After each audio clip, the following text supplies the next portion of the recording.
je sais qu'ils ont été pas mal arrosés par la pluie. Mais finalement, ce qui compte, et vraiment ce qui est important et ce qui ressort, c'est toutes les relations qu'ils ont tissées entre eux. C'est l'expérience d'un pèlerinage. Et finalement, c'est une expérience d'église, c'est-à-dire où chacun prend sa responsabilité, où on ne peut pas dire qu'il y en a un qui est exclu. Voilà, hein, on ne peut pas dire « je n'ai pas besoin de toi », comme dit saint Paul dans sa lettre aux Corinthiens, c'est-à-dire on a chacun à prendre notre place dans l'église.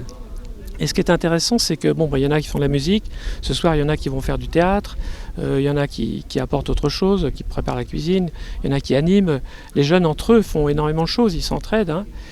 Ils ont aussi rencontré des personnes handicapées, donc ça leur a permis aussi de découvrir que même les personnes handicapées peuvent apporter quelque chose aux autres. On a tous quelque chose à apporter aux autres, et donc pour moi c'est l'occasion de leur dire, mais nous avons tous une vocation.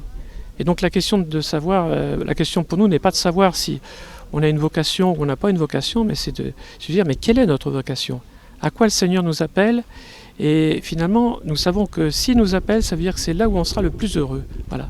Donc ça peut être bien sûr après dans la vie, dans une vie de couple, dans une mariage, pour fonder une famille, mais ça peut être aussi dans la vie religieuse, dans la vie de prêtre. On a tous une place à prendre différente.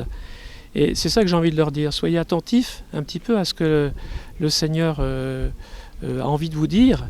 Et pour ça, ça veut dire ayez vraiment une vie de prière, une vie profonde, une vie d'amitié avec le Christ. Et en ayant cette vie-là, eh bien, vous allez trouver ce qui vraiment vous rendra profondément heureux dans la vie, parce que vous aurez trouvé exactement votre place, et une place qui est utile non seulement à vous-même, mais surtout aux autres. Voilà, hein, parce que c'est tous ensemble que l'on construit le corps du Christ.